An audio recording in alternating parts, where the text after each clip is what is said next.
Bismillahirrahmanirrahim. Assalamualaikum warahmatullahi wabarakatuh. Selamat pagi, selamat siang, selamat sore, dan selamat malam teman-teman Adira Yakta. Kembali lagi di video pembelajaran di pertemuan ke-14 mata kuliah akuntansi keuangan lanjutan 2, dan kali ini kita akan membahas topik yang sama dengan pertemuan sebelumnya mengenai likuidasi. Sebelumnya kenalin, nama aku Syahlan dari kelas 610 dan kita akan membahas akuntansi likuidasi perseroan dan reorganisasi pada pertemuan ke-14 ini. Pokok bahasan kita ada kurang lebih 8 untuk 2 kali pertemuan di pertemuan ke-15 juga, yaitu mengenai likuidasi, kepailitan, dan PKPU di Indonesia, ketentuan umum likuidasi, prioritas kreditur partnership dan kreditur personal, jurnal proses likuidasi, likuidasi secara bertahap, dan lain sebagainya. Oke, kita masuk ke sub pembahasan yang pertama, likuidasi, kepailitan, dan PKPU di Indonesia. Pembubaran atau likuidasi perseroan terbatas itu diatur dalam Undang-Undang Nomor 40 Tahun 2007 tentang perseroan terbatas, yang mana pembubaran tersebut memiliki alasan diantaranya yaitu berdasarkan keputusan rapat umum pemegang saham. Jadi bedanya PT dengan persekutuan sebelumnya atau partnership di pembahasan sebelumnya, PT itu segala sesuatu keputusan yang menyangkut hal-hal krusial dalam PT itu dilakukan atau diambil keputusan melalui RUPS. Sehingga termasuk dalam kepailitan itu bisa terjadi atau bisa dilaksanakan berdasarkan hasil rapat umum pemegang saham. Kemudian yang kedua, jangka waktu berdirinya yang ditetapkan dalam ADART telah berakhir. Jadi bedanya PT juga dengan partnership itu memiliki limited life atau masa umur yang terbatas, tidak seperti partnership yang tidak terbatas gitu.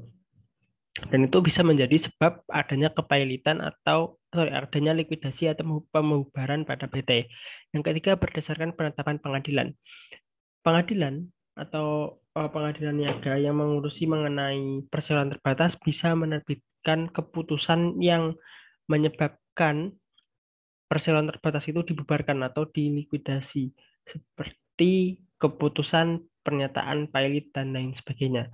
Yang kedua yaitu yang keempat selanjutnya, dengan dicabutnya kepailitan berdasarkan putusan pengadilan niaga yang telah mempunyai kekuatan hukum tetap. Harta pilot perseroan tidak cukup untuk membayar biaya kepailitan.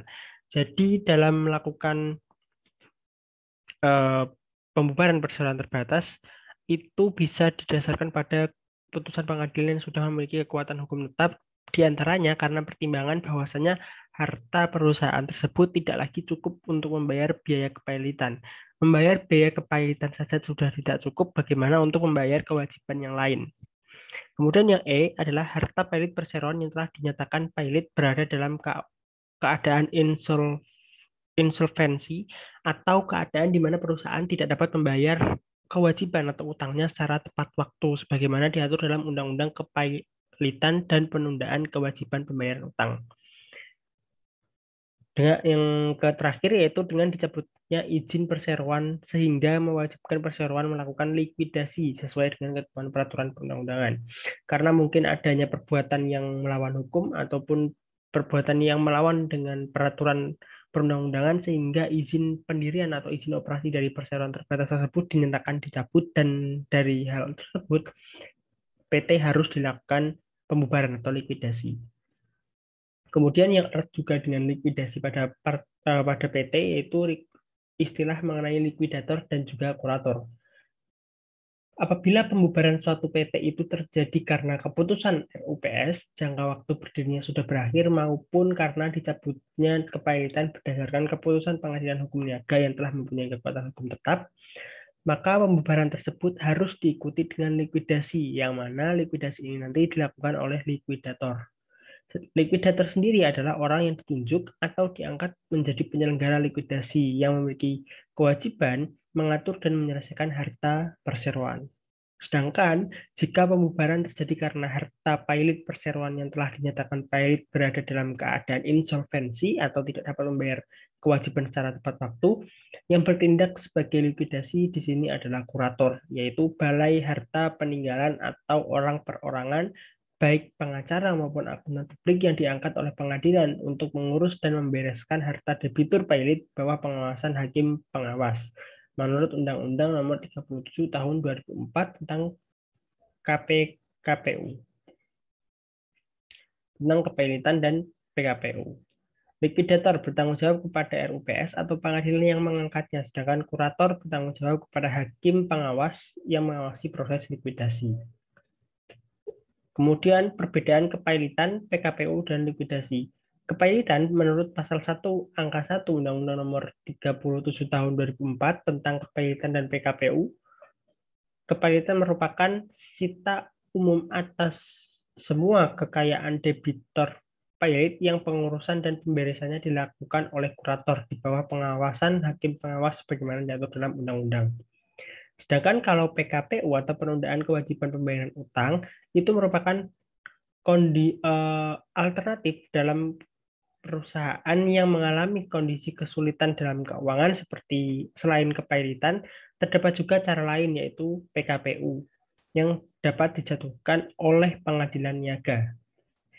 Pihak yang berinisiatif dalam mengajukan PKPU ini adalah pihak debitur karena PKPU sendiri sesuai namanya adalah penundaan kewajiban pembayaran hutang sehingga pihak debiturlah yang merasa bahwa perlu dilakukan penundaan pembayaran hutang karena adanya kesulitan keuangan sehingga inisiasi atau inisiator yang mengajukan PKPU ini adalah dari pihak debitur yang mempunyai utang.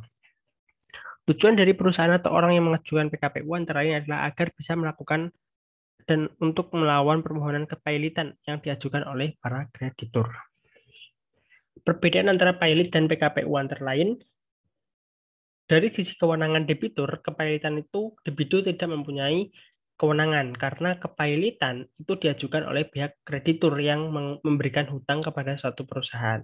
Sedangkan kalau PKPU yang berwenang mengajukan permohonan PKPU adalah pihak debitur. Sedangkan untuk jangka waktu penyelesaiannya, kepailitan tidak ditetapkan berapa maksimal jangka waktu untuk menyelesaikan. Sedangkan PKPU memiliki masa maksimal 270 hari. Karena sesuai namanya, dia merupakan penundaan, bukan pembebasan, maka masih ada batas maksimal atau toleransi maksimal jangka waktu untuk menyelesaikan kewajiban. Fungsi perdamaian dari kepailitan terbatas pada pemberesan harta pailit, sedangkan PKPU sangat luas. Pengurus di kepailitan ada kurator, sedangkan di PKPU pengurus harus selalu didampingi oleh pihak debitur, karena debitur yang melakukan pengajuan PKPU. Pihak yang mengajukan dari sisi kepailitan itu bisa debitur, bisa juga kreditur atau yang memberikan pinjaman, bisa jaksa, Bank Indonesia maupun OJK. Sedangkan PKPU hanya bisa diajukan oleh pihak debitur karena yang merasa perlu untuk dilakukan penundaan itu adalah pihak debitur.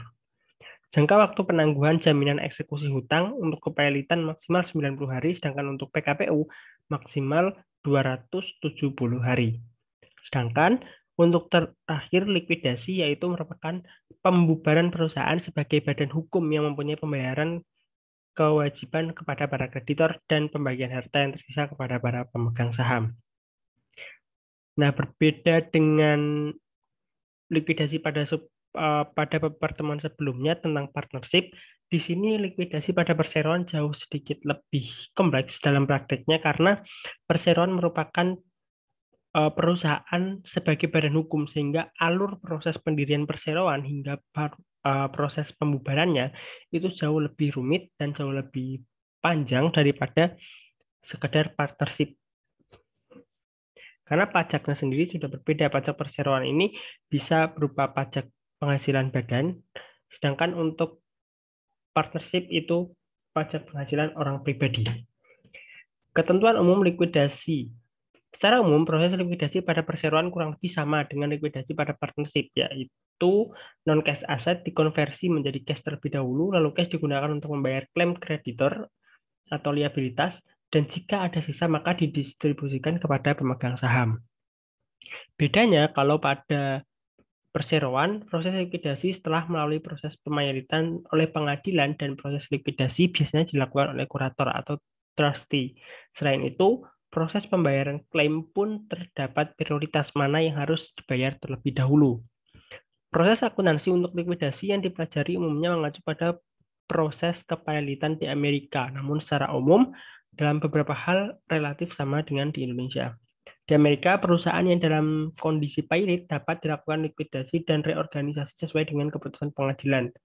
Proses likuidasi dilakukan oleh trustee atau kurator yang ditunjuk oleh pengadilan saat putusan pilot dibuat. Yang dilakukan oleh trustee atau kurator antara lain yaitu mengambil alih seluruh aset dan utang perusahaan yang akan dilikuidasi, melaksanakan proses likuidasi dari mulai mengkonversi non-cash aset menjadi cash, sampai dengan memverifikasi klaim dan membayar sesuai dengan prioritas mana yang harus didahulukan. Yang ketiga, melakukan pembukuan atas proses likuidasi. Dan yang keempat, membuat berbagai laporan, baik berupa perencanaan seperti Statement of Affairs, sampai dengan laporan realisasi proses likuidasi berupa Statement of Cash Receipt and Disbursement, Balance Sheet, dan Statement of Realization and Liquidation. Yang ketiga ini adalah Statement of Affairs. Salah satu hal yang dibuat oleh trustee atau kurator tadi adalah SOA, yang merupakan laporan yang dibuat oleh trustee sebelum proses likuidasi dilakukan sebagai rencana likuidasi. Jadi dokumen ini adalah dokumen perencanaan, tapi perencanaan untuk pembubaran atau untuk likuidasi. Melalui laporan ini kita bisa mengetahui aset apa saja yang dimiliki oleh perusahaan yang dilikuidasi dan berapa perkiraan nilai realisasinya, mana aset yang digunakan untuk jaminan utang dan mana yang tidak. Melalui laporan ini, kita juga bisa mengetahui apa saja klaim terhadap perusahaan yang akan dilikuidasi, mana klaim yang dijamin dengan aset dan mana yang tidak. Pada laporan ini, aset akan disajikan sebesar perkiraan nilai realisasi atau estimated atau expected realizable value yang disingkat INRV, lalu dipilah-pilah berdasarkan ketersediaannya untuk secure claim atau baik dalam hal ini fully maupun partially, dan unsecured claim, baik priority maupun non-priority. Sementara itu, liabilitas juga diklasifikasikan berdasarkan mana yang secure dan mana yang unsecured. Book value dari tiap akun sesuai neraca juga dicantumkan untuk referensi. Dari laporan ini kita juga dapat mengetahui perkiraan kekurangan aset untuk memenuhi seluruh klaim kreditor atau perkiraan nilai liability yang tidak terbayarkan. Laporan ini disusun menggunakan estimasi atau perkiraan sehingga bisa saja pada saat realisasi nilainya akan berbeda. Nah, sesuai dengan Statement of Affairs pada slide ini tadi dijelaskan bahwasanya ini merupakan perencanaan yang juga memuat urutan-urutan mana saja klaim atau kewajiban perusahaan kepada kreditur yang harus didahulukan.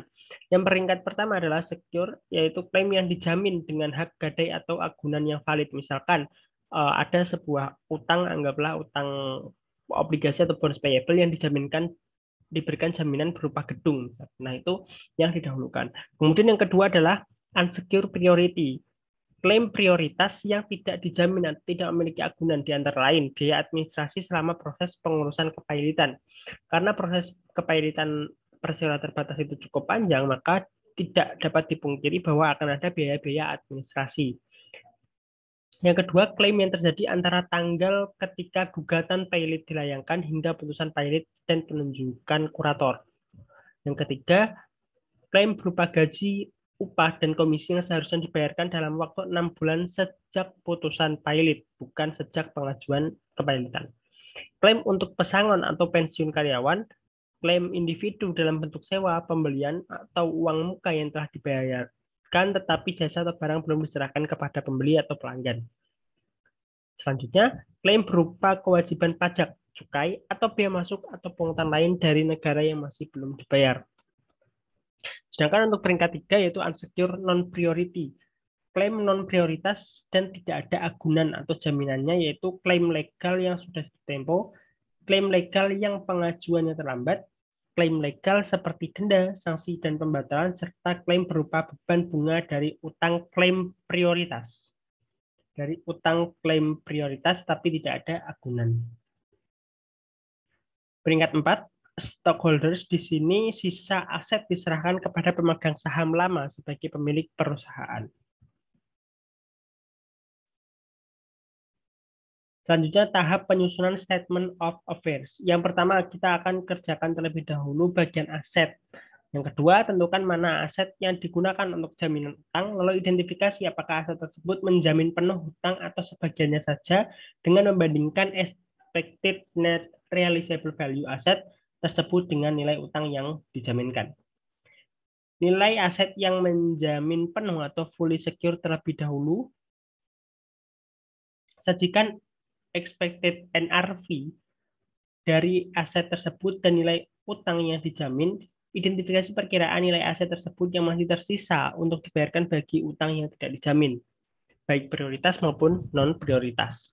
Lalu sajikan aset yang menjamin sebagian atau partially secure, sajikan INRV dari aset tersebut dan nilai utang yang dijamin. Karena hanya menjamin sebagian, maka diperkirakan tidak ada nilai atau nol aset tersebut sehingga masih tersisa untuk dibayarkan bagi utang yang tidak dijamin. Sajikan aset-aset lain yang tidak digunakan sebagai jaminan pada expired NRV-nya. Berarti aset-aset tersebut tersedia untuk unsecured claim baik priority maupun non-priority.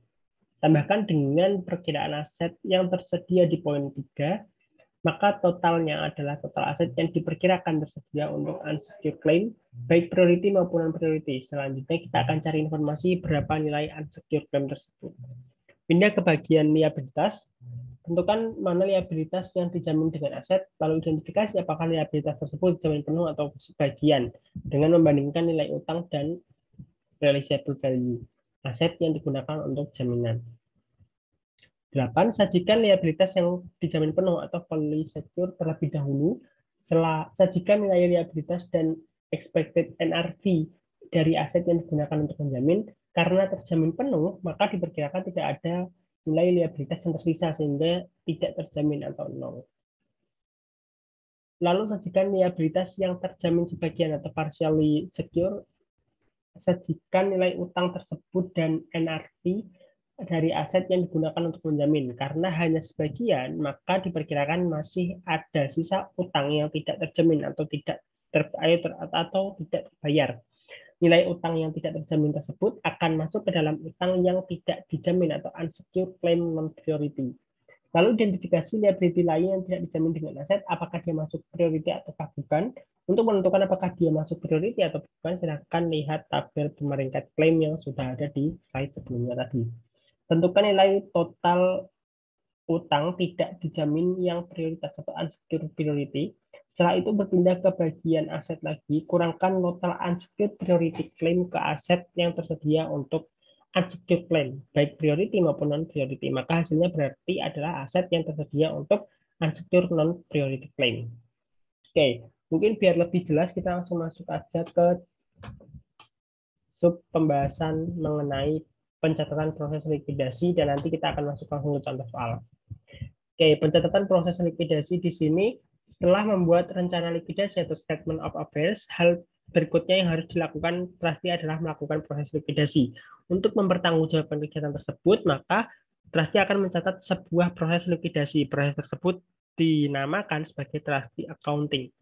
Secara umum, transaksi yang dicatat adalah proses pengambil alihan seluruh aset dan liabilitas perusahaan yang akan dilikuidasi. Selisihnya akan dicatat sebagai estate equity.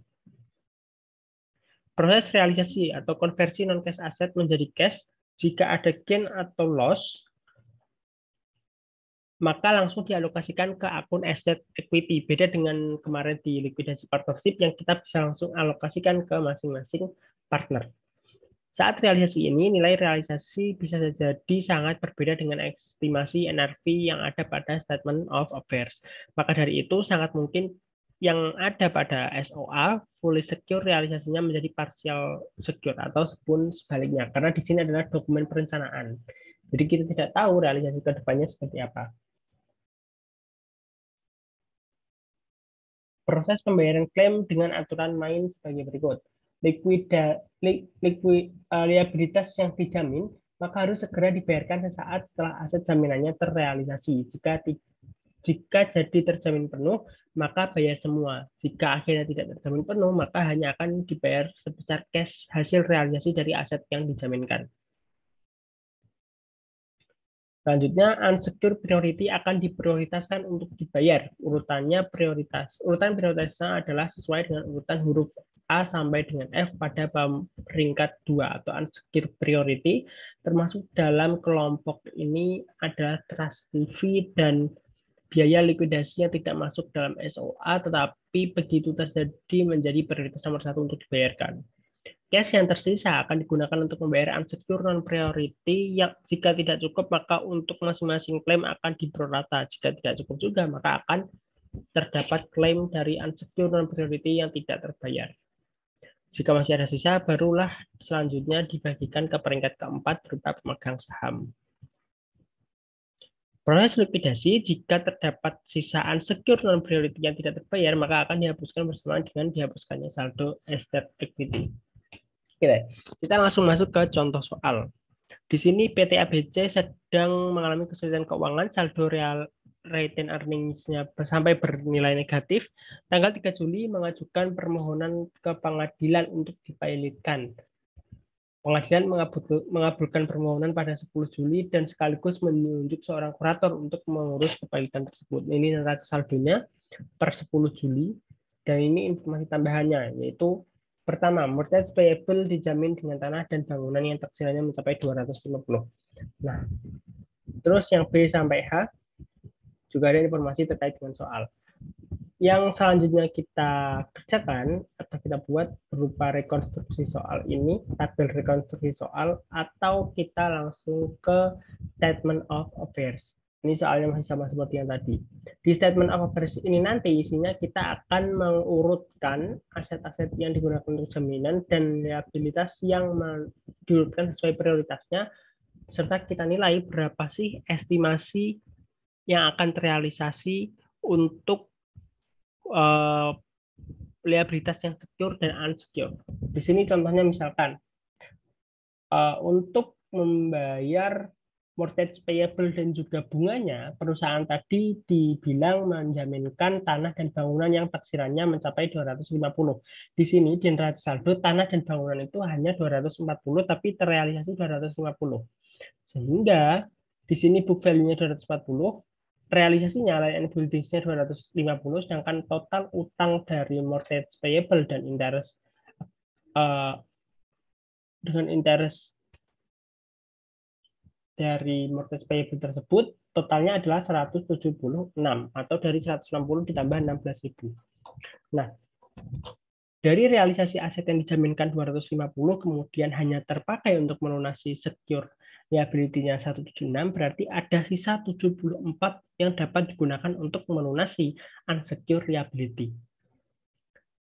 Itu untuk fully secure. Sedangkan untuk partially secure di sini contohnya adalah notes payable yang dijamin dengan account receivable yang diperkirakan dapat terrealisasi atau terkonversi maksimal 62. Di sini book value account receivable-nya adalah 70, sedangkan dia terrealisasi hanya 62 dan utangnya yang digunakan yang akan dilunasi itu sebesar 66. Notes payable-nya 60 dan bunganya 6. Sehingga antara nilai kas yang terrealisasi dari piutang yang dijaminkan dan nilai utang yang akan dilunasi lebih besar utangnya, maka untuk dana yang akan digunakan untuk pelunasan unsecured liability maka dia 0. Di sini tidak ditulis minus karena apa? Misalkan saya punya uang 10.000 tapi utang saya adalah 15.000, maka tidak ada lagi sisa uang untuk melunasi utang-utang yang lain. Karena utang yang ini saja yang prioritas, dia belum terlunasi sampai full. Selanjutnya, ini ada available for unsecured dari cash.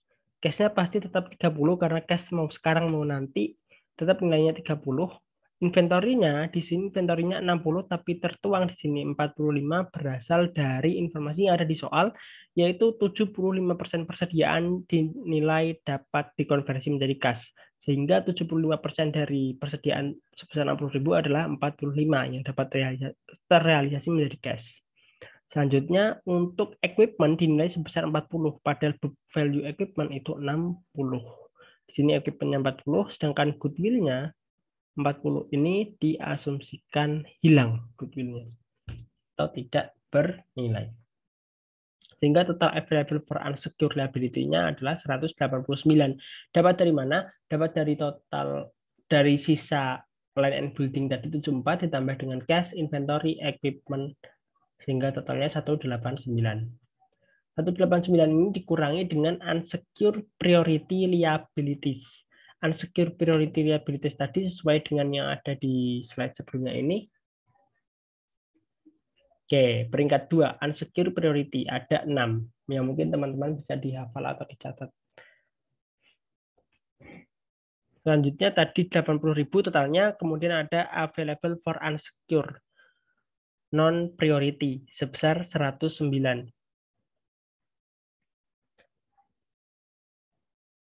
109 ini didapat dari available for unsecured dikurangi dengan unsecured priority liabilitas. Kemudian estimated deficiency-nya 5.000. Estimated deficiency 5.000 ini didapat dari 114, unsecured non-priority-nya dikurangi dengan available for unsecured non-priority. Selanjutnya untuk liabilitas dan SE, statement earning. Nah, di sini liabilitasnya tadi diurutkan berdasarkan mana sih prioritas yang akan dilunasi, yaitu dari fully secure creditors yang tadi mortgage payable dan bunga yang akan dilunasi dengan tanah dan bangunan. Di sini utangnya cuma 176 dan realisasinya adalah 250.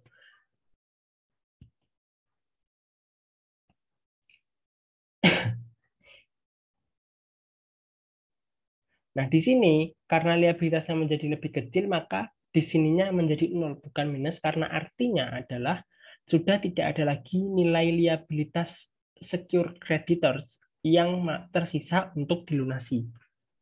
Kemudian, untuk yang kedua yaitu notes payable dan interest yang dijamin dengan account receivable dengan nilai 62. Artinya di sini adalah ada 66 utang wesel dan bunganya yang dijamin dengan piutang seharga 62.000, artinya masih ada sisa 4.000 yang belum terlunasi. Unsecured priority liability, di sini ada accounts payable-nya 10, itu accounts payable yang berasal dari tanggal pengajuan kepailitan hingga putusan pengadilan yang bersifat tetap. Kemudian wages and salaries payable-nya di sini adalah 60, serta income tax payable yang masuk tadi sesuai dengan materi yaitu klaim berupa kewajiban pajak cukai bea masuk unsecured priority sebesar 10.000. Selanjutnya di total unsecured priority liabilitasnya 80.000 sama seperti yang akan dikurangkan pada statement of affairs tadi. Kemudian unsecured non-priority, yaitu ada accounts payable yang nilainya di neraca 120, tetapi 120 itu adalah nilai accounts payable yang include dengan pembelian inventory di antara tanggal penetapan kepailitan. Sehingga di sini yang dimasukkan hanya 110, karena 10-nya sudah masuk di sini. Sudah masuk di unsecured priority liabilities.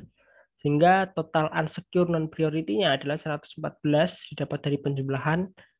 Kemudian selanjutnya di sini kita akan coba buat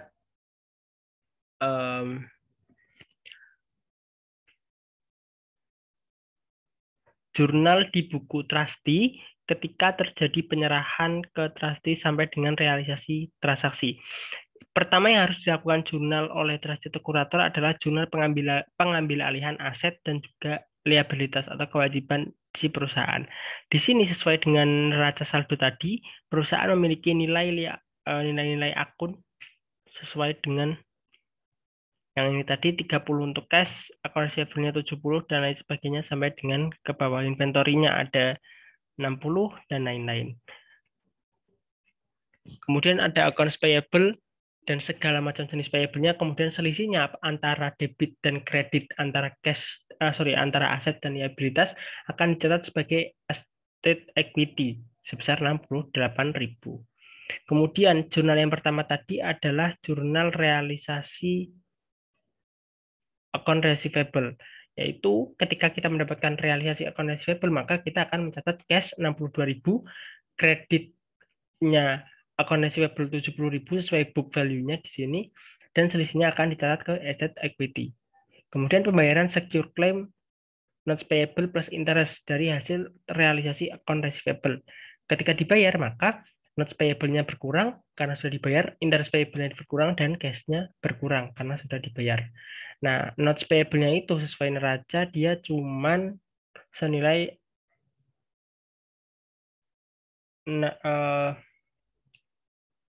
mana tadi neracanya? Notes payable-nya senilai 60. Kemudian tadi ada bunga senilai 6.000. Oke, senilai 6.000. Nah, karena tadi proses realisasi piutangnya hanya uangnya 62.000, maka dibagilah untuk notes payable-nya 56 dan interest payable-nya 6.000. Sehingga totalnya di sini cash yang dikeluarkan setara dengan cash yang diterima dari proses realisasi AR.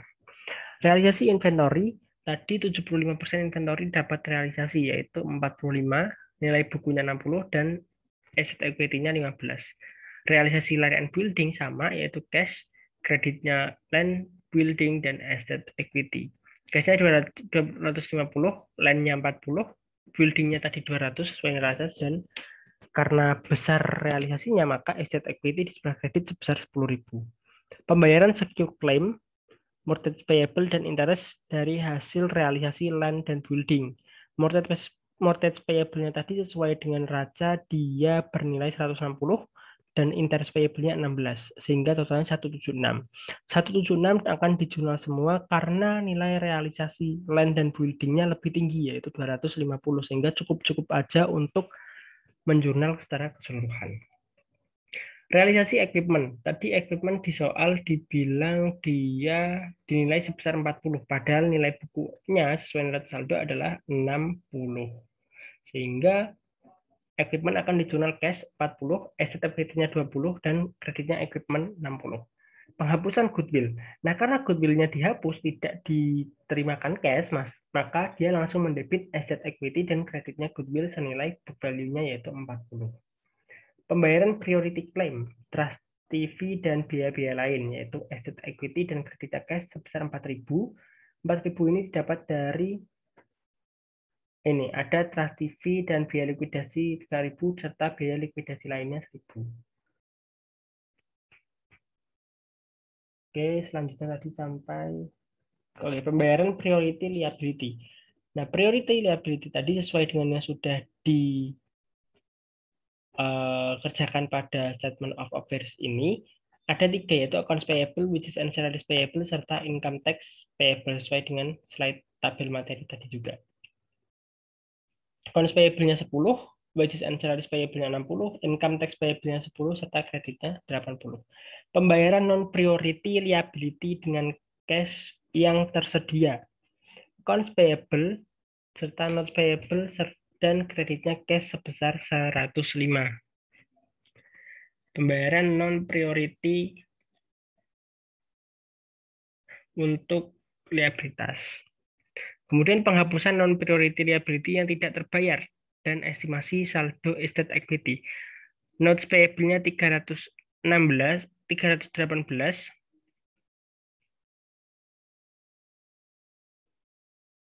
Kemudian untuk accounts payable-nya 8.684 serta asset equity-nya sebesar 9.000. Ini untuk jurnal penyelesaian likuidasi. Nah, di sini ada perhitungan terkait dengan nilai cash. Nilai cash tadi sesuai saldo awal, dia memiliki saldo 30.000, kemudian ada mutasi debit dan kredit, sehingga total cash-nya adalah sisanya 105.000. 105.000 inilah yang akan dibagikan untuk pembayaran non-priority liability dengan cash yang tersedia atau cash sisanya.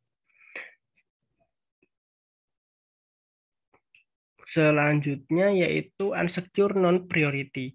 Perhitungan unsecured non-priority ini didapat dari notes payable-nya, saldonya tadi 4.000, saldo notes payable-nya. Oke, saldo notes payable-nya tadi 4.000, sesuai dengan yang,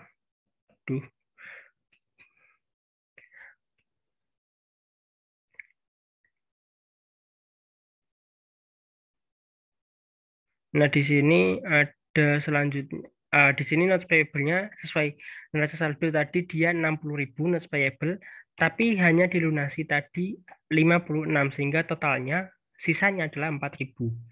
Selanjutnya untuk accounts payable, dia memiliki nilai 120, tetapi 10-nya adalah pembayaran dari antara tanggal pengajuan hingga tanggal penetapan kepailitan. Sehingga di sini sisa yang dimasukkan adalah 110.000 yang masuk ke kategori non-priority. Di sini accounts payable non-priority-nya 110. Sehingga pembagian kasnya adalah untuk notes payable yaitu 4.000 per 114.000. 114.000 itu total dari unsecured non-priority-nya dikalikan dengan kas yang mau dibagi yaitu 105. Perhitungannya sama juga untuk accounts payable yaitu 110 dibagi 114 dikalikan dengan sisanya. Oke. Hasil realisasi aset yang digunakan untuk jaminan harus segera digunakan untuk membayar liability yang dijamin dengan aset tersebut. Contohnya yang ini tadi, misalkan AR sudah dijaminkan untuk melunasi notes payable dan interest, maka ketika AR-nya sudah terrealisasi, harus segera digunakan untuk melunasi notes payable dan bunganya. Hasil realisasi aset yang digunakan untuk jaminan harus segera digunakan untuk membayar liability yang dijaminkan dengan aset tersebut. Pembayaran priority liability meski trust TV dan biaya likuidasi tidak masuk di statement of affairs, tetapi begitu biaya itu timbul, maka biaya itu prioritas pertama untuk dibayarkan sesuai dengan contoh di tabel tadi yang ada 6 kategori, salah satunya adalah pajak, kemudian ada fee kurator, dan lain-lain. Oke, itu untuk pertemuan AKL pada kesempatan kali ini. Terima kasih teman-teman yang sudah meluangkan waktu untuk menonton. Semoga dapat menambah sedikit pemahaman. Apabila ada yang salah, dapat langsung dikoreksi dan dikonfirmasi ke dosen masing-masing karena saya juga masih belajar dan kita akan belajar bareng-bareng di sini. Jadi untuk kalau ada yang salah bisa langsung koreksi. Terima kasih sebelumnya. Assalamualaikum warahmatullahi wabarakatuh.